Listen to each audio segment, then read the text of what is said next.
Ini ternyata juga masuk dalam kategori kepala sekolah murah ya.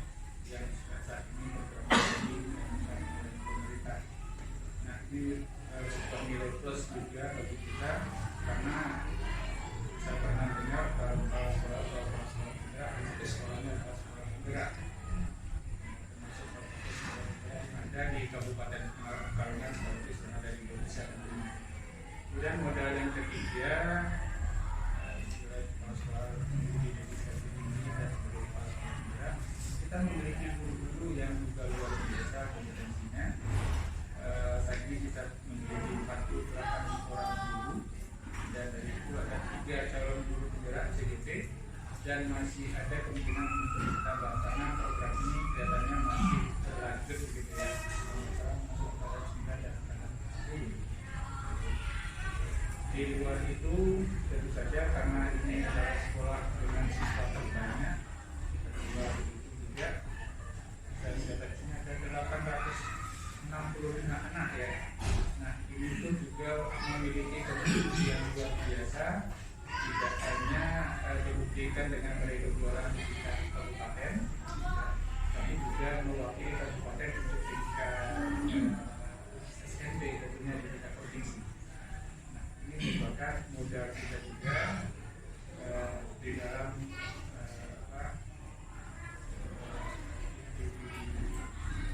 khususnya di SMP 1 lagi.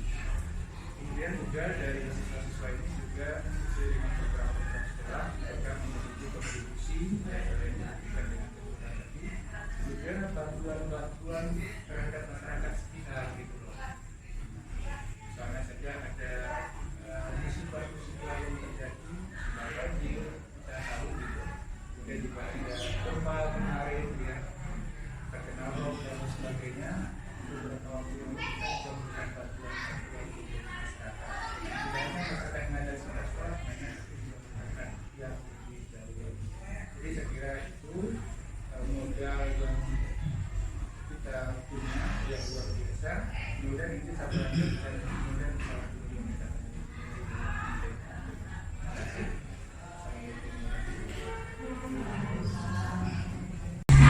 Assalamualaikum warahmatullahi wabarakatuh.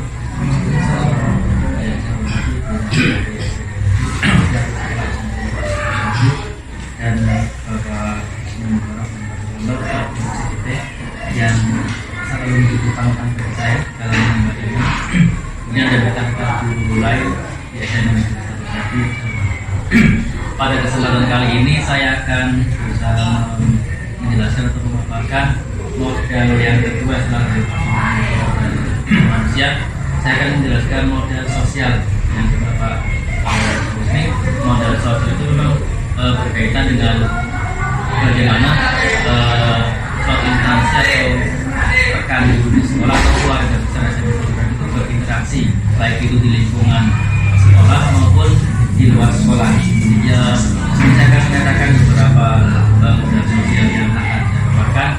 Yang pertama dari modal intern di sekolah Pak, modal kekeluargaan. Di SMP 1 Sragi ada yang namanya modal kekeluargaan atau istilahnya yaitu paguyuban. Ada paguyuban. Itu memang sangat erat antara pemimpin atau kepala sekolah, kemudian guru maupun tenaga administrasi sekolah. Apabila ada salah satu anggota keluarga kita yang terkena musibah ataupun mendapatkan kabar gembira atau yang lainnya dari kita, sudah mempunyai modal untuk menyatukan, kita peduli. Artinya misal ada yang sakit, kita peduli nilik seperti itu modal yang sangat bagus sekali, modal sosial di lingkungan kepala sekolah, kemudian guru maupun tenaga administrasi sekolah. Kemudian modal selanjutnya yaitu terkait dengan hubungan atau interaksi kita dengan komite sekolah Pak. Komite sekolah dalam hal ini sudah sangat mendukung terhadap kemajuan sekolah, kemudian juga memiliki daya dukung terhadap kebijakan sekolah. Nah, tujuannya juga semuanya adalah untuk memajukan sekolah dan berpihak pada murid. Apa yang dibutuhkan murid itu sudah sangat diperhatikan oleh komite sekolah. Kemudian modal yang selanjutnya yaitu hubungan antara warga sekolah dengan wali murid kemudian maupun tokoh masyarakat yang ada di sekitar lingkungan sekolah sudah berjalan dengan baik. Kemudian selanjutnya yang bisa saya jelaskan yaitu di lingkungan SMP 1 Sragi juga sudah memiliki komunitas belajar.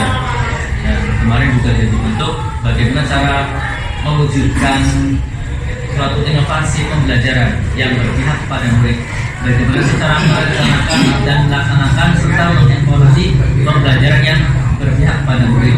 Yang tadi dijelaskan Pak Husni bahwasanya sebagai seorang guru itu kita menghamba pada anak ya, sesuai dengan filosofi Islam.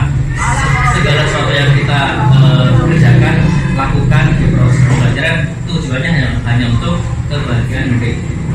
Kemudian selanjutnya yaitu yang terakhir mungkin terkait dengan modal organisasi atau instansi yang sudah pernah bekerja sama dengan sekolah, antara lain yaitu seperti PGRI, kemudian PMI, Warcak, kemudian juga Puskesmas yang selama 2 tahun ini mungkin sering berinteraksi karena selama pandemi mulai dari pemberian vaksin, kemudian juga pamflet tambah darah, kemudian juga interaksi dengan Basnas, antara Basnas juga sangat turut andil dalam memakmurkan Masjid Al-Hidayah di Indonesia satu kaki. Kemudian juga dari kepolisian, Polsek Sragi juga beberapa kali atau sering memberikan masukan atau saat pagi untuk penyeluruhan terkait dengan cara berkendara maupun berlalu lintas.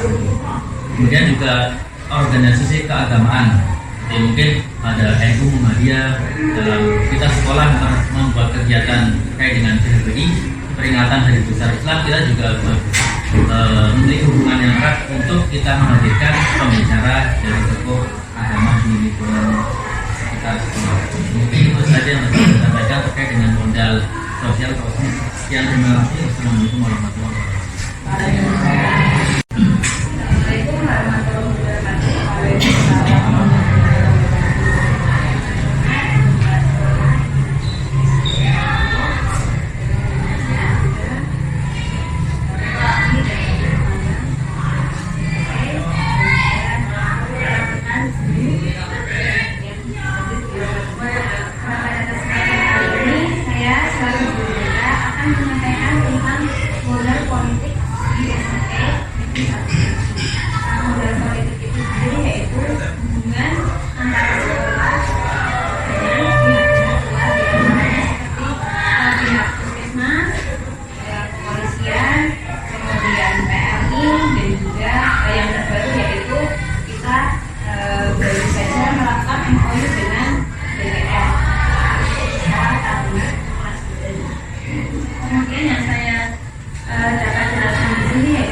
Kita juga SMP 1 tadi melakukan beberapa hal terkait dengan hubungannya dengan berbagai luas, seperti dengan Puskesmas. Itu di SMP kita melakukan seperti kajian visualisasi, yaitu memberikan tablet tambah darah pada siswa putri.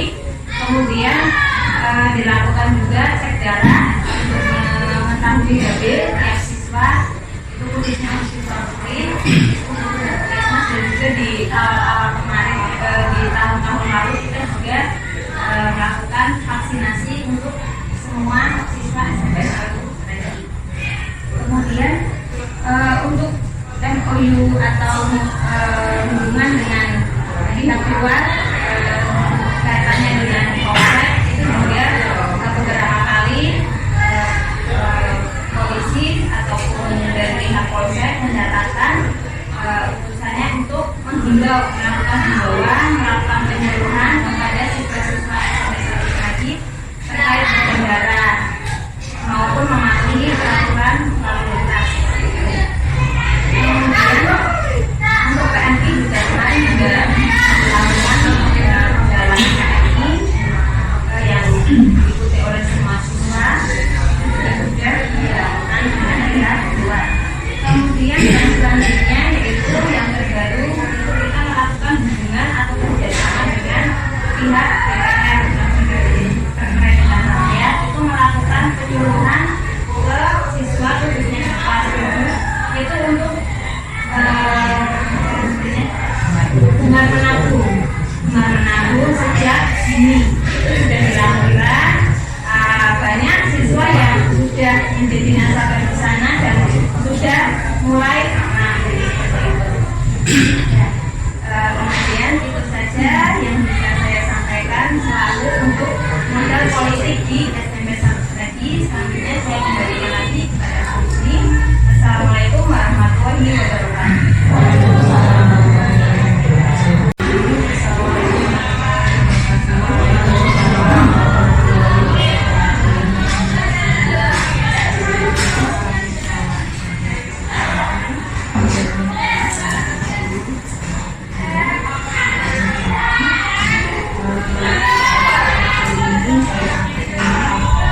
sebagai dan alhamdulillah karena dengan agenda ini saja diharapkan anak-anak itu memiliki akhlak yang baik karena akhlak sama sekali dan sekedar kita saja tapi akhlak itu yang paling penting.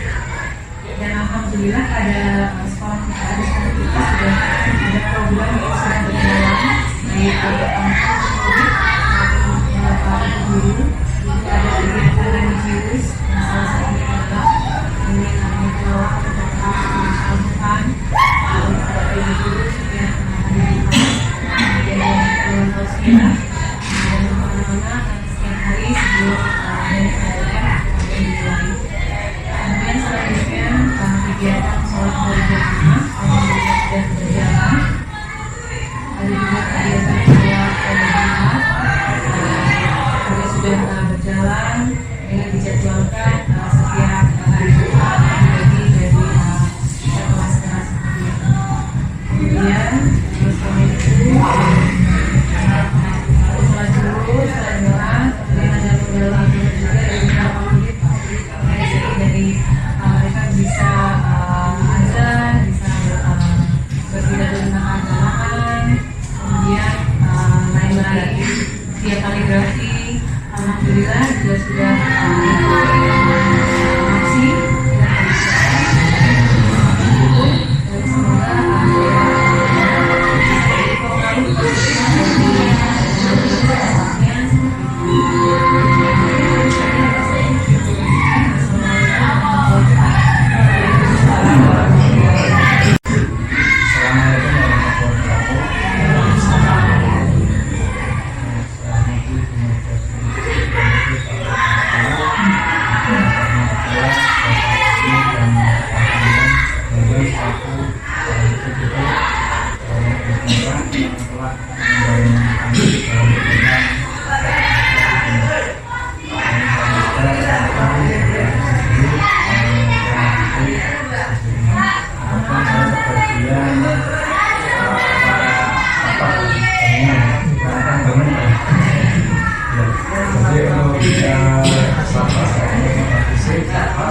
di ruang mana sekarang kembali alam ya kan kalau ada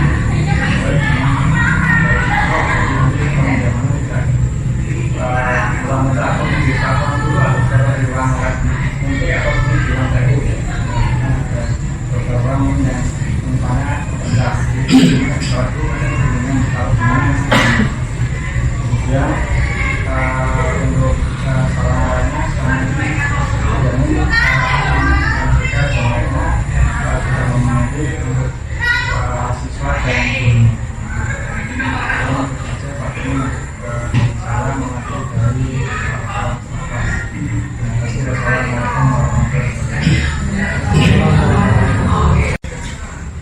Terima kasih. Assalamualaikum warahmatullahi wabarakatuh. Waalaikumsalam.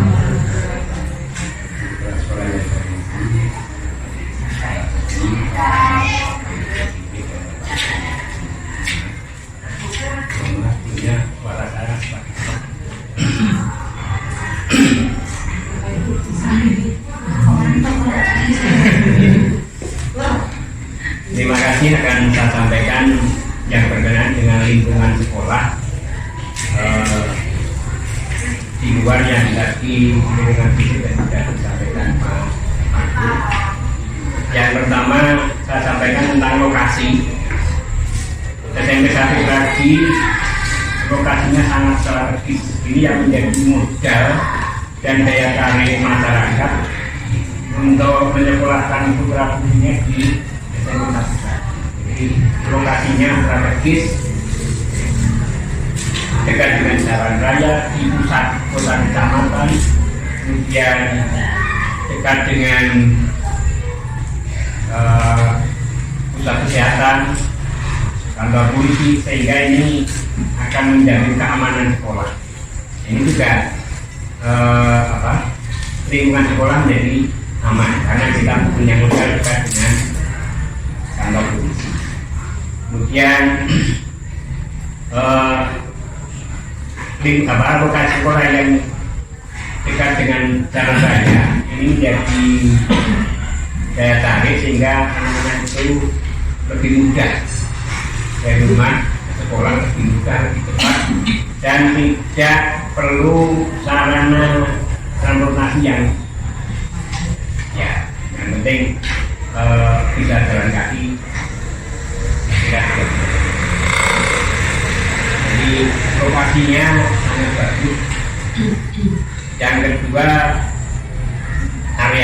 area sekolah yang kemungkinan sekolah kita itu luasnya itu sekitar 1 hektar atau lebih 1 hektar. Insya Allah kurang tinggi bukan. Namun di dalam luasan lahan itu antara luasan bangunan dengan luasan ruang terbukanya mungkin berimbang. Padahal kita butuh dukungan ruang terbuka atau yang baik itu ruang terbuka hijau. Namun kita sudah punya modal, ada banyak tanaman, tapi kita butuh ditambah tanaman lagi, terutama yang pohon-pohon yang besar. Karena secara teori anak-anak termasuk kita semua itu butuh oksigen yang segar. Teorinya satu pohon itu bisa mengolah oksigen untuk 6 orang. Itu dalam arti oksigen yang bersih dan sehat. Jadi bandingannya satu pohon itu untuk 6 orang. Kalau misalnya kita sudah 800, itu sudah masuk karyawan, berarti kita butuh 150 pohon. Ini bisa kita tanam dari pohon besar ya, bukan pohon kecil. Pohon kecil itu ya perbandingannya ya ada nama tapi kurang. Mungkin satu pohon kecil untuk satu orang belum bisa. Ini dalam arti oksigen yang sehat. Namun kita kan juga ada lingkungan di luar. di lingkungan keluarga juga tidak banyak pohon-pohon besar yang membantu. Jadi meskipun di dalam lingkungan bisa dibantu dari pohon-pohon yang ada di sekitar. Yang selanjutnya tentang kesehatan lingkungan. Kita juga butuh lingkungan yang sehat. Alhamdulillah sekolah kita juga menerapkan program zero sampah plastik. Artinya nanti kalau di sana bukan hanya sampah plastik, ya semua sampah. Jadi zero sampah, semua sampah. Kalau kita betul-betul bersih dari sampah itu adalah menjadi lingkungan yang sangat-sangat sehat. Yang kedua, lingkungan sehat membutuhkan drainase yang lancar. Ini mungkin perlu diberikan drainase kita ada ya, meskipun kalau kita hujan tergenang sebentar, parkir sebentar kan. Hanya parkir gelap, mungkin satu jam tidak kering, tidak asap. Tapi lingkungan belum betul masih becek, itu juga perlu penuntasan supaya aliran air itu. Selanjutnya kalau tadi sudah saya singgung tentang keamanan lingkungan. Karena kita terbantu dengan dekat lokasi dengan kantor polisi, juga setelah kita juga ada SMK, juga keamanan sekolah dengan sekolah ini. Kemudian ada juga modal kita punya greenhouse. Selain itu ya keterampilan penanaman juga ada diberikan kepada hidup atau pelajaran yang lain dan menggunakan sarana itu. Dan juga ada sarana untuk penanaman hidroponik juga dilakukan. Kemudian selain itu kita juga luasan yang luas itu lingkungan sehat perlu sinar matahari yang banyak. Alhamdulillah kita sinar matahari tidak pernah optimal. Jadi itu juga merupakan modal yang sangat baik. Saya kira itu dulu Pak dan terima kasih.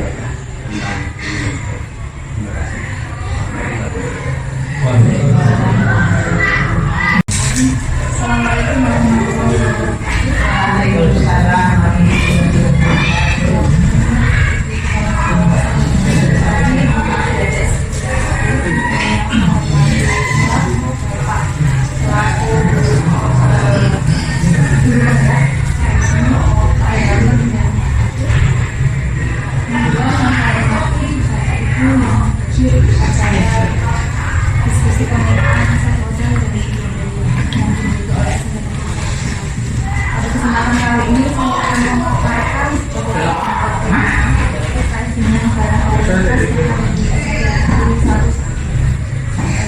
Kaitannya dengan hal tersebut seperti sampah plastik yang banyak yang makanya sampah plastik ini dapat berpotensi sebagai pemasukan bagi sekolah, salah satunya yaitu OSIS. Kemudian dengan pemasukan yang kaitannya dengan barang sampah ini kisarannya pendapatan dihasilkan sebanyak 150.000 sampai 200.000 per hari. Kemudian per minggu. Kemudian untuk bahan sampah ini penampungannya nantinya akan dijual ke pengumpul bahan konsep yang berlokasi di samping sekolah. Kemudian materi yang berikutnya tentang budidaya tanaman ikan konsumsi yang bisa dikonsumsi dari ikan hias batu terapi juga diberikan sebagai modal finansial sekolah. Kaitan dengan budidaya tanaman ini di sekolah kita sudah ada program greenhouse yang mana tanaman budidaya tanaman ini bisa dimanfaatkan dengan program greenhouse. Jadi untuk jangka panjang ini saling terkait. Kalau ini biasanya juga hari Jumat artinya sekali dalam beberapa program selama ini di program Hidup Sehat selain ibadah dan kegiatan yang sehat juga elemen yang ada di sekolah termasuk tanaman ini juga harus diperhatikan. Jadi nanti ketika greenhouse itu selama yang sudah berjalan itu tidak terlalu berfungsi pada hari Jumat Sehat mungkin nanti bisa dimanfaatkan bagi guru dan siswa untuk memperhatikan budidaya tanaman tersebut. Selain pemupukan, kemudian jangka panjang misalnya dilakukan dengan budidaya tanaman yang bermanfaat dan sayur seperti dan sayur seperti tomat itu juga nanti di hari Jumat Sehat bisa dikelola itu jadi melibatkan guru dan siswa ketika di hari Jumat. Kemudian untuk ikan sebagai konsumsi dan hias terapi ini sudah ada di sebelah masjid. Ini apabila siswa kita sendiri mengerti fungsinya, mungkin nanti juga bisa dimanfaatkan untuk mengisi kesehatan siswa, khususnya kemudian selain itu untuk bank sampah kaitannya dengan program sekolah juga ini sangat berkaitan sekali dengan biaya sampah plastik yang mana pada kegiatan K5 ini juga sudah berjalan dengan tema dari sekolah kita ini sangat berjalan dengan sekali dengan program sekolah. Artinya biaya sampah ini juga dikembangkan tidak hanya sampah yang berserakan atau sampah hasil kerjaan anak-anak atau yang ada di luar sekolah, tapi sekolah juga bisa memanfaatkan dari sampah plastik berupa yang masukkan atau kerajinan dari plastik itu sendiri seperti galon, kemudian barang-barang bekas dari plastik seperti sedotan, kemudian satunya lagi kemasan botol dari sampah plastik itu juga dimanfaatkan dan bisa dijual. Itu sudah dan pemanfaatannya nanti bisa dari program tersebut dari hasil terima dari dibutuhkan ini dari bahan sampah bisa dijual maupun offline juga bisa dimanfaatkan sebagai lanjutan dari kegiatan penanaman karena tadi untuk hasil dari hasil dari dalam tersebut bisa dijadikan untuk ini sangat kewajibannya sudah dijelaskan Arab dan sangat bisa digunakan antara satu dengan yang lain dan ini bisa kita sampaikan dari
tidak menggunakan pendekatan berbasis masalah. Misalnya gini, kita nggak punya lapangan sepak bola yang luas ya. Kalau pikir itu terus, tidak akan cepat berkembang. Karena pengadaan lapangan, membeli tanah dulu, lahan ya, pengadaan lahan, terus pengadaan peralatan, gawang dan lain sebagainya, itu kan kerja lama. Tapi kalau berdasarkan aset, ada apa sih di sekolah kita?